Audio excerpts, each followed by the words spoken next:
সাজের প্রদীপ জ্বালিয়ে দিল কৃষ্ণ নামের সুরে, একটা সাজের প্রদীপ জ্বালিয়ে। Hi friends, welcome back to my channel Dalia ড্রিমসে তোমাদের সকলকে ওয়েলকাম জানিয়ে আজ আবার একটা সুন্দর ব্লগ তোমাদের সামনে নিয়ে আসলাম। ভিডিও শুরু করার আগে বলবো সকলকে আজকের ব্লগটা কিন্তু সবাই দেখো, কেউ কিন্তু স্কিপ করো না। আমাদের গ্রামের এই বিশেষ মেলাটার আকর্ষণ হচ্ছে মা কালীর পুজো দিয়ে মেলাটা তৈরি হয়, আর সেই মা কালী কিন্তু খুব জাগ্রত। আর প্রথমে আমি চলে এসেছি মহাদেব বাবার মন্দিরে, আর এই মন্দিরটা আগের বছরই নতুন তৈরি করা হয়েছে। প্রত্যেকটা ভগবানের কিন্তু এখানে মন্দির আছে, আর প্রত্যেকটা ভগবানকে পুজো দিয়ে কিন্তু এই মেলাটা অনুষ্ঠিত হয়। তো আমি চলে যাব এখন এই মন্দির থেকে যাব রাধাকৃষ্ণের মন্দিরে, আর রাধাকৃষ্ণ আর মা কালীর পুজো দিয়েই কিন্তু এই মেলাটা শুরু হয়। আর মেলাটা শুরু হয় পৌষ মাসের সংক্রান্তি থেকে, সেদিনই মা কালীর পুজো হয়, তারপরেই কিন্তু মেলাটা শুরু হয়। আর মেলার কিন্তু প্রত্যেক দিন বিভিন্ন রকমের অনুষ্ঠান আকর্ষণ থাকে।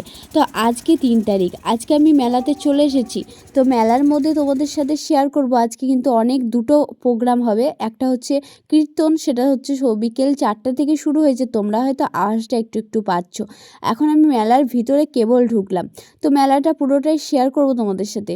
আর আমি যেখানে গান শিখেছি ছোট থেকে, সেই গানের স্কুলের সারেগামা পার আজকে কিন্তু এখানে অনুষ্ঠান হবে বড় করে, নাচ গান নাটক ফাটক সব কিছু মিলিয়ে খুব বড় করে একটা অনুষ্ঠান হবে। তোমাদের সাথে সবটাই শেয়ার করব, তোমরা কিন্তু পুরো ব্লগটা সবাই দেখো, কেউ কিন্তু স্কিপ করো না। আর তার সাথে আমি চলে আসলাম রাধাকৃষ্ণকে তোমাদের সাথে দর্শন করাবো। প্রত্যেকটা ভগবানের মন্দির কিন্তু অসাধারণ সুন্দর, আর প্রত্যেকটা ভগবান কিন্তু খুব জাগ্রত। তো চলে এসেছি আমি রাধাকৃষ্ণের মন্দিরে। তো আমাদের গ্রামে কিন্তু বিশেষ আকর্ষণ কিন্তু হচ্ছে মন্দির। প্রত্যেকটা আমাদের গ্রামে যদি তোমরা আসো, দেখবে প্রত্যেকটা গ্রামের শুরু থেকে দেখবে কত সুন্দর সুন্দর মন্দির আছে। প্রত্যেকটা ঠাকুরকে তোমাদেরকে দর্শন করাবো। তো এখান থেকে আমি চলে যাব মা কালীর মন্দিরে। মেন যে আকর্ষণ আর মেন যে ঠাকুরকে পুজো দিয়ে হচ্ছে মেলাটা শুরু হয়। তো এখন চলে এসেছি আমি মা কালীর মন্দিরে। আজকে কিন্তু সবে 3 তারিখ, মেলাটা শুরু হয়েছে 29 তারিখ থেকে, ওই পৌষ মাসের সংক্রান্তি থেকে। তো আজকে 3 তারিখ, কিন্তু মেলায় বেশ ভিড় হয়েছে। তো তোমাদের সাথে শেয়ার করবো, আর ভিড় কেন হবে না। আজকে যে 2 রকমের অনুষ্ঠান আছে, তোমাদের সাথে সবটাই শেয়ার করব। তোমরা কিন্তু পুরো ব্লগটা লাস্ট পর্যন্ত দেখো। তো মা কালীর মন্দিরটা কত সুন্দর দেখেছো, আর মা কালী খুবই জাগ্রত। তো মায়ের কাছে আমরা মন থেকে যদি তোমরা প্রার্থনা করো, তাহলে মা কিন্তু তোমাদেরটাকে সাড়া দেবে। তো এই মাও কিন্তু খুব জাগ্রত। আর তোমাদেরকে তো আগেই বলেছিলাম, ভগবানকে তোমরা যদি দর্শন করো আর ভগবানকে যদি মন থেকে ডাকো, তাহলে ভগবান ঠিকই সাড়া দেবে। চলে আসলাম আমি কীর্তন শোনার জন্য আর তোমাদেরকে শোনানোর জন্য। কীর্তনটা কিন্তু খুব সুন্দর লাগে শুনতে। তো তোমরা পুরো যারা কীর্তন ভালোবাসো, তারা কিন্তু এই ভিডিওটা পুরোটাই দেখো, কেউ কিন্তু স্কিপ করো না। পুরো কীর্তন তোমাদের সাথে শেয়ার করব, তোমরা দেখতে থাকো পুরো ব্লগটা। কৃষ্ণ নামের সুরে আমি চলে যাই, মাগো শুধু বলে যাই, জনমে জনম এই হরি নাম আমি জানো না, তবে জনমে জনম এই হরি নাম আমি জানো না, আমি চলে যাই, শুধু বলে যাই, আমি চলে যাই।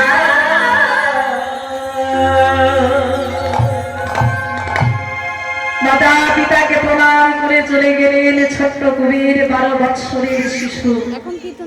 চলে গেলেন শঙ্করারণ্যপুরীর হাত ধরে। যেখানে যায় শঙ্করারণ্যপুরী, ছোট্ট কবির তার হাত ধরে সেখানে যায়। যেদিন পাই খাই, যেদিন পাই না সেদিন খাই না। একদিন দেশে দেশে ঘুরতে ঘুরতে শঙ্করারণ্যপুরী ছোট্ট কুবেরকে বলে, কুবের বাবা তোর কষ্ট হচ্ছে? বলে না, আমার কষ্ট হবে কেন? বলে তোর তো এত এত ঘোরাঘুরি করার তো অভ্যেস এত ঘুরছিস, তোর কষ্ট হচ্ছে না? বলে না, আমার কোনো কষ্ট হচ্ছে না। কুবেরের বদনে এত সুন্দর কথা শুনে শঙ্করাচার্যের আনন্দ হচ্ছে। কুবের, একটা কথা বলবো তোকে। বলে বলবো। তাহলে শোন না, আজ আমি তোকে দীক্ষা দেব, একটা মন্ত্র দেব। সেই মন্ত্রটা তুই সদা সর্বদা জপ করতে থাকবি। আর মন্ত্রটা যখন আমি তোর কর্ণে দেব, তুই আমার চরণে প্রণাম করবি। হ্যাঁ, আর প্রণাম করে যদি তুই আমাকে না পাস, তুই যেন কষ্ট পাবি না, তুই যেন দুঃখ পাবি না। বলে আচ্ছা ঠিক আছে। ছোট্ট কুবেরের কর্ণে শঙ্করানন্দ পুরী দিলেন দীক্ষা মন্ত্র। যেই দীক্ষা মন্ত্র দিয়েছি, ছোট্ট কুবেরের মনে আছে যে গুরুদেব বলেছেন যে প্রণাম করতে হবে। এখন সেই ছোট্ট কুবের শঙ্করানন্দ পুরীর রাধুর রাঙা চরণে সাষ্টাঙ্গে প্রণাম করেছে। এখন প্রণাম করে যেই উঠলেন, উঠে দাঁড়ালেন, উঠে দাঁড়িয়ে দেখলেন সম্মুখে কেউ নেই। হরিবার, সম্মুখে কেউ নেই। এখন সম্মুখে না পেয়ে ছোট্ট কুবের তো 12 বছরের ছেলে, তো দুটি নয়ন জলে ভাসছে। গুরুদেব, আপনি আমায় রেখে কোথায় গেলেন? এই তো আপনি আমার সম্মুখে ছিলেন, এই মাত্র ছিলেন, এখন আপনি কোথায় গেলেন? আপনি কৃপা করে আমার সম্মুখে ফিরে আসুন গুরুদেব। আমি যে কাউকে চিনি না, আমি যে কাউকে জানি না। ছোট্ট কুবের দুটি নয়ন জলে ভাসছে। তৎক্ষণাৎ দৈব বাণী হলো, কুবের শোনো, এতদিন আমরা ছিলাম দুই, আজ থেকে আমরা দুই থেকে হলাম এক। এতদিন ছিলাম দুই, দুই থেকে আজ হলাম এক। আজ থেকে তোমার নাম আর কুবের নয়, আজ থেকে তোমার নাম হলো নিত্যানন্দ।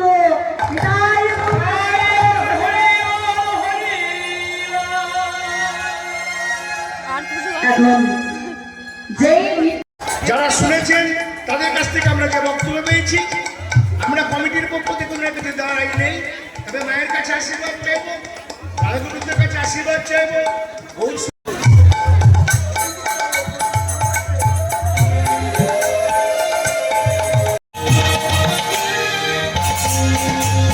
কৃষ্ণ বলে তুই বাহু বলে না চলে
নামে নাই কোনো ক্রান্তি, এ নামে আছে সুখ শান্তি।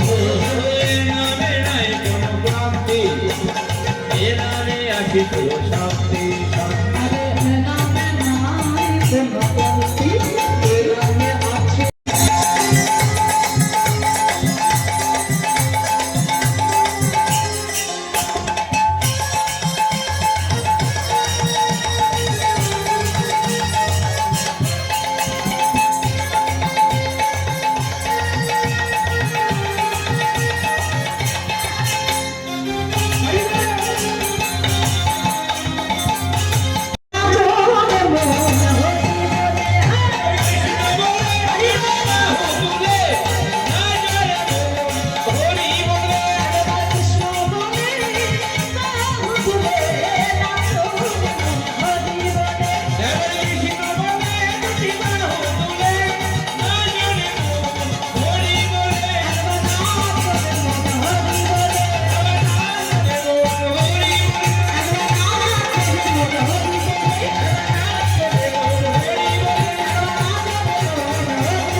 চলো চলো একটু নাম বলে দাও।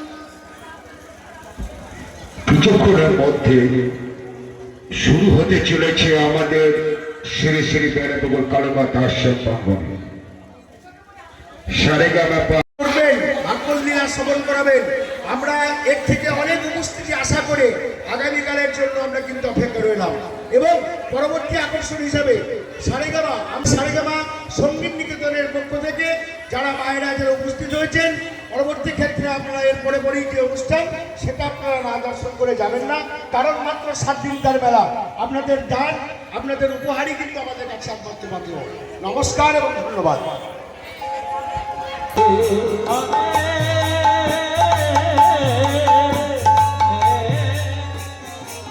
আজকের ভিডিওটা কীর্তন দিয়ে শেষ করলাম। কালকে কিন্তু ধামাকাদার ভিডিও আসবে, তোমরা কিন্তু পুরো কালকের ভিডিওটা দেখো।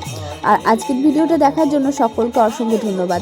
আজকের ভিডিওটা এই পর্যন্ত রাখলাম। কালকে কিন্তু খুব সুন্দর আমাদের সারেগামাপা সঙ্গীত শিক্ষা নিকেতনে কালকে অনেক বড় কোনো অনুষ্ঠান তোমাদের সাথে শেয়ার করব, কারণ আজকে যদি এই ভিডিওতে শেয়ার করি তাহলে অনেক বড় হয়ে যাবে। তাই আজকের ভিডিওটা এই পর্যন্ত। তোমাদের কেমন লাগলো কমেন্ট করে প্লিজ জানিও।